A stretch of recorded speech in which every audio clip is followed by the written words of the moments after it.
All right, hey everybody, welcome back to the eBay shop. My name's Corey. I'm Teresa.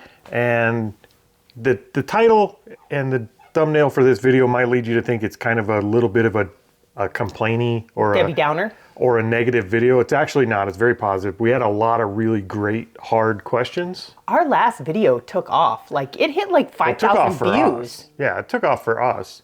So you guys asked a lot of questions that made us kind of step back and do a little bit of thinking. And we're going to give our take on the answers. We're going to answer the questions from our perspective. Yep, these are our opinions and only our opinions. I will say some of you may not like the answers, and that's completely okay with us. But we're going to give honest answers from our perspective to the questions you asked. And before we get into that, we actually we hit a milestone on this channel. We did. Do you want me to tell them? You probably should. Should I? We hit 5,000 followers on our YouTube channel. We're actually at like 501 at the time of recording this. Yep, 5,001. 5,001. Yeah, not 501. In just under 4 years. Like we're not quite to 4 years. October will be 4 years. That means we've gained almost 1,200 subscribers every year for the last 4 years. Yeah, which is ridiculous to us. Like if you knew us, we're the most social media people. Yeah, we're boring. Like we're extremely boring people. So the fact that there's 5,000 people out there that not only watched but actually took the time to subscribe or like a video or comment. Yep. That's insane to us. I love the comments. I like reading the comments. Yep. I will say we don't like all the comments. No. Somebody was mean to me. That's not okay this though. time. No. But I like reading the comments. I will admit that I really suck at responding back to the comments. Well, just our last video from last week had 110 comments so far. That's a lot of comments. We're also on Facebook and we're also on Instagram. Yep. So it gets a little overwhelming, but no, we read every single comment, like everyone. So now on that note, can I tell them about what you're getting? What am I getting? So Corey decided that he was going to try a new adventure as well.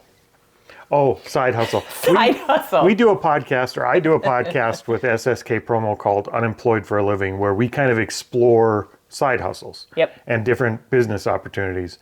One of them got me a little bit excited, and I may have jumped the gun a little bit, but that's how I do things. Oh, yeah, I vouch for that for the last 29 years. 29. Is it 29? It's 29. Oh, yeah, because next year it'll be 30. Yep. No, it's not. It's 28. This is 2025. Oh, no, you're right. We got married in 96. So, yes, 29. This is something about us, too. We are very bad at math. I can tell you the years. I just don't do well with the math part of it. But, so he got, and I can't think of what it's called. It's a 3D printer. He got a 3D printer. So we have been discussing prior to this, like 2 weeks prior to this or so, that when we hit 5,000, whatever we're on, YouTube. YouTube used to give plaques for when you hit certain milestones, didn't I think it's like 100,000 subscribers and then 500,000 subscribers. And I felt like any YouTube channel that makes it to 5,000 subscribers deserves a plaque. They deserve a plaque. Like that's the first 5,000, I think, is the hardest. Like to get somebody to stay, not a lot of YouTube channels make it to the 5,000 mark. So we're going to celebrate, and I'm going to use the 3D printer to print our own 5,000 subscriber plaque. Yep. So that's exciting. But I did get the printer for a specific reason. Yep. I have something in mind that I want to build for our business. Yep. And it's been something that's bothered me for 3 years, and it's still, there's not one available on the market. So I'm just going to make one. Not one like he likes. Not one I like. Not one that functions the way I want it to. So that's a good part of the reason to push me over the edge to finally take the leap and buy the 3D printer. I didn't push you over the edge? No. I have. I'm sure you'd like to push me over an edge. A cliff. So stay tuned. There'll be some 3D printer content, not like 3D printer channel type stuff, but we may mention some of the stuff we're printing from time to time. Yep. It's just something we're going to try out. And I'm hoping to use the 3D printer to build stuff to pay for the 3D printer. Even if we don't make any money past paying for it, I'd be fine because I could build my own stuff, and that's cool because I'm a nerd. Yeah, so when stuff breaks, instead of having to buy the pieces, we'll just print it. Corey's just going to print them. Yep. Okay. All right. To the topic of the video, well, not to the topic. before we get to the topics, we have some stuff that sold that we need to ship out today. So we had a pretty good weekend. We sold like 27 things, and we sold a bunch of stuff on the dollar auction. So we have all those to ship out as well. So I guess for anybody wondering, eBay sucks videos will actually make your eBay start working again. So all you got to do is go publicly shame eBay a little bit, and they turn your sales back on. It seemed to work. I think it did. What sold first? We sold some Littlest Pet Shop. So I went through our store and I took down all of my low dollar Littlest Pet Shop. So anything that was below $10, below $9.99, I put and I lotted them up. So this is my 18 piece. What are they? Fish, seahorses, seal, hermit crab, whale. I think they're all like sea creatures. There you go, sea creature lot. So that's those. Dang it. I was repotting plants again and my fingernails are dirty, so I'm gonna try not to show them to you. Sea creatures. I know that really bothers some people, but we do live on 10 acres and we do occasionally get dirty. But yes, that's what those look like without fingernails involved. So selling these, even though we have like 10 cents, 15 cents into each one, they sold for $38 for the whole lot of them. So I got like at least $2 a piece for each one. All right, the next thing that sold was from a lot we had, wasn't it? Yes. So this paid for, I paid $30 for my entire lot of, I think I said it's Chuggington. Yep. No, it's Thomas and Friends. Is it Thomas? It's Thomas and Friends or Chuggington. I don't know. It's one of those. Oh, it's working. I know. Did I leave the battery? Oh no, the batteries stay in it. Must be. I don't know how it goes. So this is what it looks like. It's just a train car. It is. It's a 2005 Tomy Thomas and Friends Trackmaster Mighty Mac motorized. And it does turn on and run. Motorized coach. So it does work. I think I have 3 of them that are that actually run on their own, but it sold for $29.99. It's kind of weird that the coach car is the one with the motor running the train. No, I think all of them do. So it kind of, as you add one to it, they all pull each other. Do they get faster and faster? Maybe. I don't know. All right, so the first question we're going to address actually got asked or commented a lot. It was a lot of comments. It was in a lot of the comments, which is understandable considering the current state of the world, I guess. It was understanding as well because we kind of asked them, what's affecting your eBay sales. And we did bring it up as a possibility. And what we mean by that is like the economy as a whole right now, how tariffs are affecting things, how talking about recessions and stuff, and that got brought up a lot in the comments and mostly in a very negative way. Yes. Not that the comments were negative, but that the tariffs and the economy and the government was affecting our sales. Yep. And it was all, to me, that's kind of doomsday talk. It was Debbie Downer-ish. I don't really like that train of thought at all. As a matter of fact, in our business, and we've been in business a long time doing different things, I've always kind of said that I've never met a recession I didn't like. And not that I like recessions and I want people to suffer, but in every recession we've ever been in business through, our business has grown. Yes. And maybe not in the same way we had imagined it.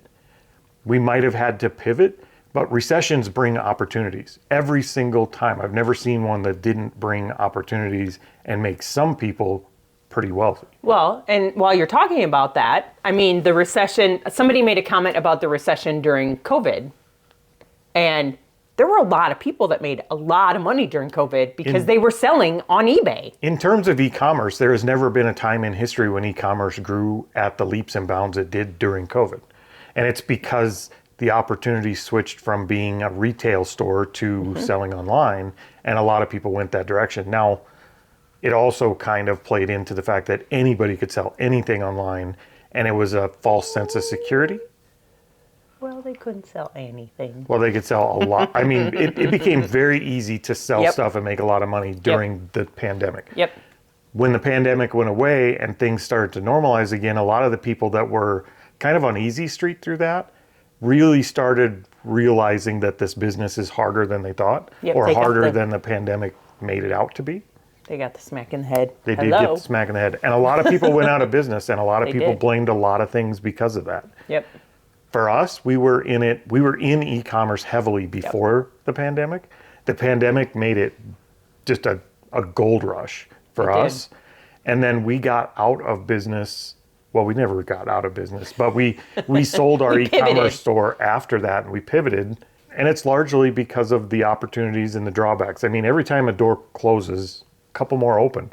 You just have to be willing to see the doors. And most people can't. They get stuck on, I sell Littlest Pet Shop on eBay and my business is going in the gutter and I can't fix it, so I'm going to go get a job. And I think that's a very small-minded way to look at business in general. It's almost like, okay, you sell Littlest Pet Shop, but what can you add to that besides Littlest Pet Shop to increase your sales and make your business grow? Yeah, I think another part of that, those comments and those questions were that people are suffering right now. There's no money in the economy. People are tightening their belts and not spending money. And to that, how do I say this nice? Hogwash. Like that's complete BS. There is always going to be a class in the economy that is suffering more than other classes, but there is always also a class in the economy that's doing better than they've ever done. There will always be people with expendable money. You might have to switch over, change things, what you're selling and how you're doing business to get into that class of people and sell the items they want. But in the history of the world, there's always a class with expendable income that are willing to spend money. Might not be us. It's very rarely us. No, but there are always people that have money. I mean, didn't you just tell me that some Michael Jordan thing? Yeah, they did. They just had them. I learned it on the Reseller Island podcast. Jay Wright was talking about it. There was a Michael Jordan jersey from his last season that just sold for like 10.1 million or something like that. See, somebody's got money. Those people have money, and you just got to figure out what they want and sell it to them, because there is always that class. Now, that's something that I always had a short sight on before we did our e-commerce store. And when we did that one, we were selling very high ticket items. Well, not even very high ticket. I would say between $900 and $2,400 an item. Those were our high ticket items. And when we first got into it, we were like, who's got the money to buy this? Like, people buying that to us was ludicrous. Like, who's going to spend $900 on a toilet? And we very quickly found out a lot of people do. A lot of people do. And that's all it takes. You just have to find the item that the people with expendable money want and source that and sell that. And so that comment about the economy tanking and everybody's going to go out of business and eBay's going to suffer, I don't see it. Different things are selling. That's all. And different things are selling, but there are a lot of people that are selling, like somebody said, in one of the comments, that they are selling, lower dollar items that are things that people want, not necessarily need, but their higher dollar items are sitting. But I think you have to just have the right thing to sell. And people are always going to buy the low end items. I mean, some of the stuff that we sold this weekend are lower dollar items, but they're needs for people. And, we went to a conference, an e-commerce conference years ago, and one of the speakers talked about something that resonated with me, and it sounds horrible saying it. It sounds horrible hearing it. You're like, I don't like the person that just said that, but I'm going to say it anyway so you can not like me. In business, in general, we've heard a lot on YouTube channels and stuff about switch what you're buying to what people need, not what people want. It's a recession. Sell the low dollar items that people need. And I think that's counterproductive. I think that's a bad idea. But at the conference, the guy that was speaking said something that really resonated that I took home, and that was, stop selling to poor people. Find the people with the money and sell to them instead.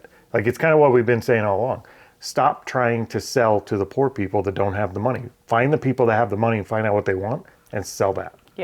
And I know that sounds a little... It sounds harsh. Sounds a little twatty, but it's true. In business, you want to sell to people who can afford your product. And I'm a poor people, so I will buy whatever. Yeah, we're still buying our shirts at Goodwill, so we're in the poor people class probably, but I don't want to sell to those people.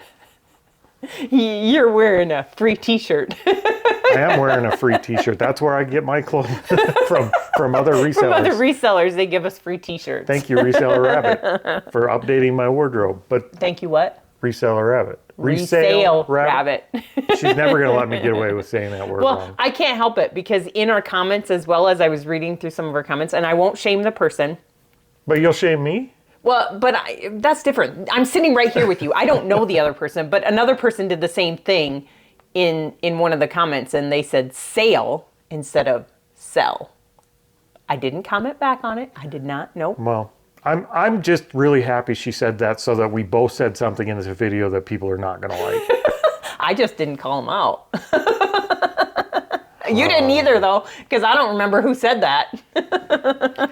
So we did have a flip side to that comment about tariffs and economy and all that stuff. We had one person ask directly in terms of, will this help resellers? Oh yeah, I forgot about that. And I think it's a divided camp. Yep. I think some people who are staunch about what they sell and they don't want to pivot, they're going to go out of business probably. If it lasts a couple of years and we don't know what's going to happen tomorrow, and that's the thing about the economy. As a business owner, you can't focus on things you can't change. Yep. We have no short-term recourse to go turn a switch on and change the economy. Yep. What we can do is pivot our business. So will it help resellers or hurt them? I think it'll help the resellers that are serious about being in the business. And I think it'll take the shade tree resellers, the part-time people that are not serious about it, that don't want to change what they sell, and I think they're going to suffer a little bit. And some will go out of business. And I think that will help the sellers that stay in. See, and I agree with that. But my viewpoint on it is even if they implement the tariffs and all this stuff and people aren't spending money on stuff because it's going to be too expensive to import, if it's already here and we as resellers already have access to it through garage sales, through, thrifting, through whatever the case may be, and you put that up there and people see, ooh, it's cheaper than buying it from, China or wherever, they can't get it in here without being too expensive, people are going to be more open to going and shopping on eBay, going and shopping on, Walmart.com, whatever it is, to buy their stuff. So I think personally it will help sellers, because if they do and things are going to be more expensive for people to buy, people are going to look for less expensive ways to buy it. Yeah. And we do know people that are in like the import game and the Amazon game. We know one seller that's really big in the import and Amazon. He imports tiny houses from China that are pre-built and they just bring them here and dump them down. This kind of economy and what's going on right now is going to crush that business. But I also know that guy really well, and he will find an opportunity in that to do something and pivot his business and probably make more money than ever. Like I said, we have literally never encountered a recession we didn't profit from. That sounds bad, but we prospered. Maybe that's a better way. And for me, you go with the flow. I mean, you as a person cannot change what's going on individually in the world. But you can change what you do every day. Yes, and you just go with the flow, and you change what you do to be able to suit you. That's a good analogy. If you stand up and Mike Tyson's in front of you and he starts punching you, you want to roll with it and get back up and go a different direction, or do you want to stand there and take the butt kicking? Like, I'm not going to stand there and be staunch about where I'm standing. I'm going to roll the other direction and go do something else. Yep. I'm not going to stand there and take the beating. Not to say you shouldn't fight for what you're doing, but some things you literally can't change, and you have to change direction. So I don't know how Mike Tyson got into this video. I don't know. But we've gone astray. What's sold next? Okay, we sold a dog. I love these things, and I'm so sad to see this one go as well. But it is the brand is Red Shed. It is a 9-inch tall plastic yellow golden retriever with a hat. Yep, this is lamp, him. Nightlight. And he's cool. He lights up, little amber colored golden retriever. I think he's like acrylic. He's got a crack. Is that a crack? No, no, I can't tell. I don't know. I can't tell. Might have a crack. We'll see. Turn it this way. No, turn it the other way. It's inside. Like, I think it's just the way the resin was done. It might be. So, but I don't know. Those are pretty cool. We saw them and we were like, I haven't saw that before, so we're going to pick those up. So we picked one up, and then this was the first one we picked up. Then lo and behold, we found the black one that we had. The black lab. And it sold too. But this is, like I said, it's a nightlight lamp, and it sold for $39.99. Somebody needs a doggy friend. The next one we talked about in a video. This is the one they did the price change on us at the church sale. It's a Handycam, a Sony Handycam. Sony Handycam. Yep. It is a Sony Handycam. So that's what it is. It's got all the accessories and cords and all the good stuff, and it does work. It does work. The one downfall to it that I did note on it is there's usually like a shutter piece in front of the lens for you to close so it protects the lens when you're not using it. Mm-hmm. That is missing, and it was pointed out in there via photo and via text, but we paid $30 for that, and it sold for $139.99. So yeah, so that was a good one. I like that one. Jinx. You're such a dork. All right, so the next question we had was about the switch we've been making in our business, which that camera is kind of a good example. We're trying to switch to do more high ticket items. We're getting away from the lower end type of items, like the littlest pet shop. I also have to correct you every time because we're not fully going away from all the We're not, but we're price focusing on them less. getting more higher ticket items. Yes, we're trying to with move some that direction. intermingling of lower price items. Yeah.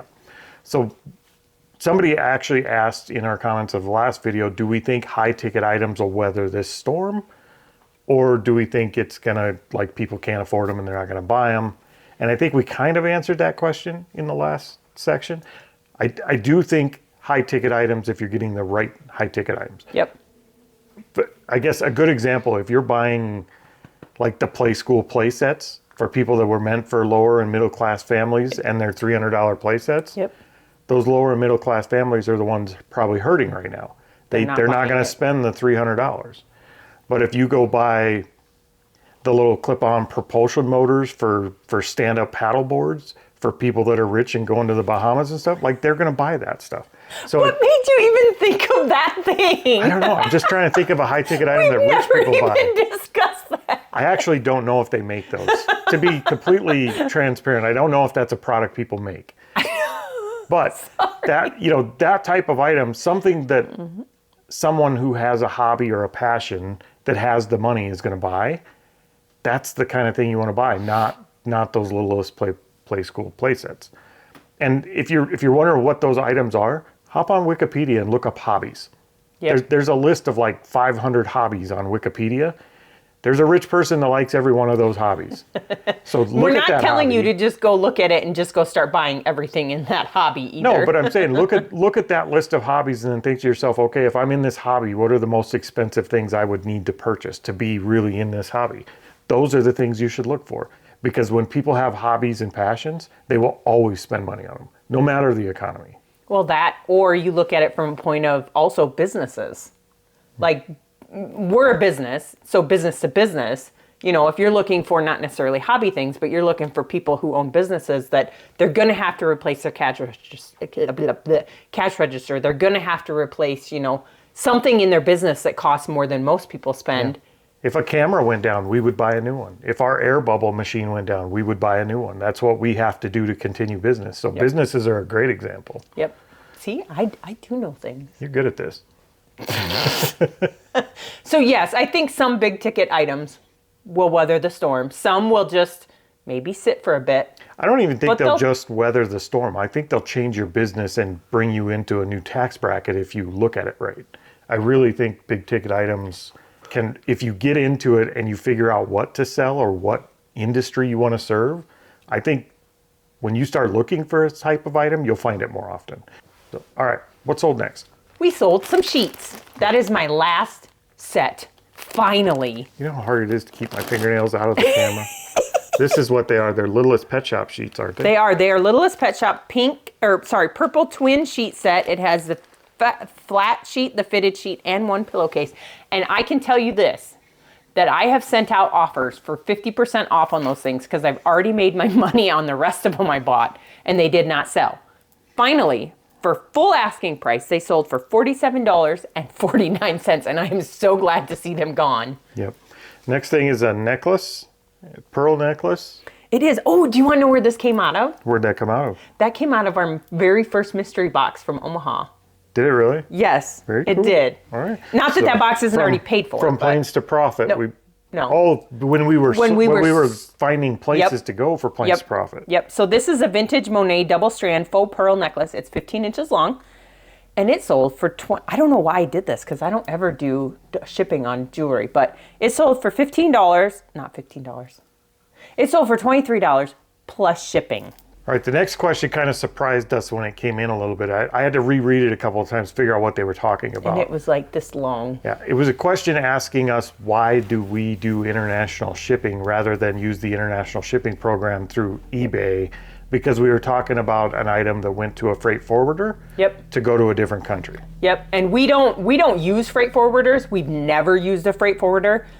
We do ship. Primarily, we do ship. We don't ship outside of the country except for through eBay International Shipping.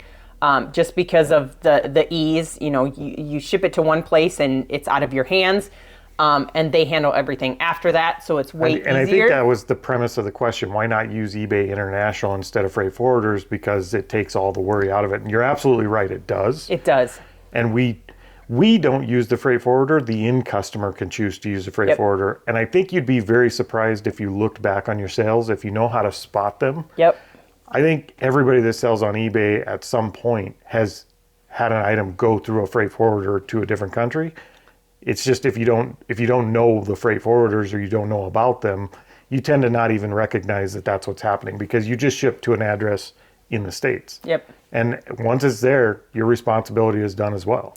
Part of the reason that I know that these ones were, that Dr. Pepper clock was going to a freight forwarder, not only because it said Shop Airlines, which I did do my research, and that is a company that they put stuff on a website for people in Japan. Yep, they're a drop shipper. Yep, and so they go through that. But they usually will send a message after the fact. If it's a freight forwarder or a drop shipper, the freight forwarders send us a message saying, hey, make sure you send us tracking, and 2, can you write the product number, the eBay product number on the package so they know what it is when they get it. But freight forwarders a lot of people use freight forwarders from other countries just because it's cheaper than paying the shipping, because they'll get it when they fill up a crate, not a crate. Yeah, they'll ship it over when they fill a container, then they'll that. ship it over to Japan, and then they'll distribute the goods then. Yep. And it takes them longer to get it, but it reduces their freight and their VAT tax and all that stuff. So freight forwarders are very common, and there's a good chance if you've sold on eBay for any amount of time, you've actually had stuff go through a freight forwarder and just didn't know it. Yep. So that's what happened with that order. It wasn't something that we set up the shipping and paid for it to go to wherever it went, Australia or wherever. Like Japan. Was it Japan? I don't know. Either way, it went overseas, but we just had to get it to the freight forwarder in Florida, I think. Yep, that one was in Florida. So they're And usually, that was it. And a lot of the freight forwarders are in Florida. like Florida, I think there's some in California. They're like on the coast, the corner coast. Almost always on a coast. Yep. All right, so what do we got sold next? We sold some jeans. These did not last long. These were ones that we had just bought. Where did we go garage sailing? Oh, that we bought in Hartford when we went to the church sale. Oh, yeah. Those are out of that stuff. Okay, well, this is what they are. They're not sparkle butt jeans. Nope, they are actually men's jeans. They are buckle BKE Jake straight leg jeans. They are distressed with just like I don't know, they call it cat whiskers or something like right here on your legs. But they sold for $28.99, and I only paid $5 for them. Yeah, and as far as clothes go, men's clothes seem to do the best for us. Like women's clothes, you get a lot more returns. They're harder to sell. I think guys men's are clothes just... do. I think guys just buy it, and if it doesn't fit, they just buy something else. Like they're not going to mess with it. That's why I buy Corey's clothes. Yep, because I don't want to mess with it. Except for his free t-shirt. All right, next is a set of candle holders. Yep. Do you know where those came from? I don't recognize these. Those came from our hoarder house in Nebraska during Plains to Profit. So that's what those are. They're crystal candle holders. What is that, Shannon? Yep, it's Shannon by Godinger. I don't know how to say it. They're crystal lotus taper candle holders, and they sold for $25. I have 4 of them that we got. They're all made by the same company. Yeah, not bad. And if they're in the original box with the foam in them, they're so easy to ship. It's not something you have to worry about shipping. Those were brand new. They still had the paper wrapped around them that you could tell had come right from the factory. All 4 sets were. Somebody got a Christmas gift and stuck it in their closet. That's what happened with that. Maybe. Okay, now on to one of our favorite subjects. Is it one of our favorite subjects? No. Well, kind of. I mean, it's kind of related to us, but not really. It's something that's very popular in the reseller community right now. Yes. So we had somebody ask us a question. They are getting into selling, speaking of selling men's jeans, they are getting into selling men's clothing. And they asked, should they go start on eBay or should they start on Whatnot? Start on eBay. I think it's especially with men's clothing, starting on eBay is the way to go. They sell really well over there. I would recommend in a clothing category that you do promote. I know that's taboo to say sometimes, but in the clothing categories, it's a lot more competitive. There's a lot of people that do it because it's kind of the easy thing to do. And it's not really the easy thing to do. I hate listing clothes. It's not. But the men's category does really well on eBay. And you're going to get a price that you can handle on eBay better than you will on whatnot in most cases. Yep. So, if you're adamant, and I'm not against live selling, not at all. No, we sell. We do the dollarauction.com, whatnot. We've done whatnot before. We have. And we've also sold on other platforms that are similar to the dollarauction.com. But, if you want to dabble in that live selling category, I would say find something that's more like on the district platform or something versus just going out to whatnot. The district platform gives you a lot of people that are already on the channels. I think the difference is if you're going to sell on whatnot, the best way to do it by far is to have a social media following. Yep. If you have that, bring them to whatnot and sell on whatnot. I think it's a great experience. Yep. If you don't have a pre-existing social media following, I would say go to a platform that specializes in what you're selling. Yep. So if you're selling, just anything, if you're selling your overflow or whatever, and you're fine just taking whatever so you don't have to donate them, dollarauction.com is where we sell a lot of our stuff, and it works great for us. Yep. If you're selling all vintage sports bobbleheads, there's marketplaces just for vintage sports stuff. Go to one of those. Yep. So, and the difference is there's already the audience there looking for what you have. You don't have to build that audience yourself. Yep. The platforms are small enough that they bring their audience to you.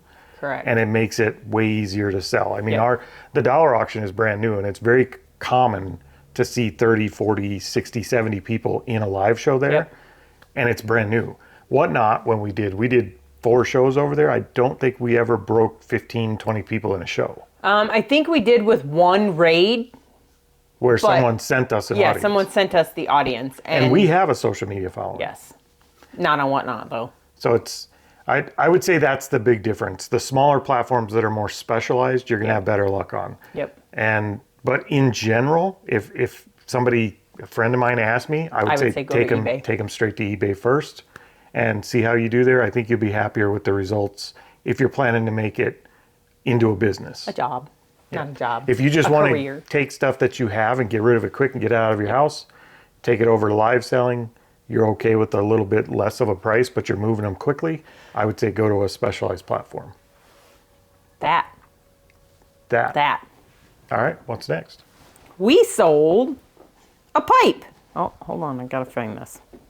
We sold a pipe. So we are slowly but surely selling out of all of our pipes. And this was a good one. This is a vintage Big Ben Pippo nose warmer pocket travel tobacco pipe. All right, there's no way to show that without showing my fingernails, so I'm going to do this. That's what it is. It's a short, stubby pipe. It's a nose warmer. Let me see it. It's a nose warmer? Yeah. Don't put that in your mouth. It's like you put it in your mouth and it like warms your nose as the smoke comes up. If you got a nose like mine, you want a longer pipe. But that one sold for $43.50. All right. Speaking of whatnot, we bought this on whatnot. So if you're sourcing, if you're trying to buy stuff, these live platforms are an amazing place to buy stuff.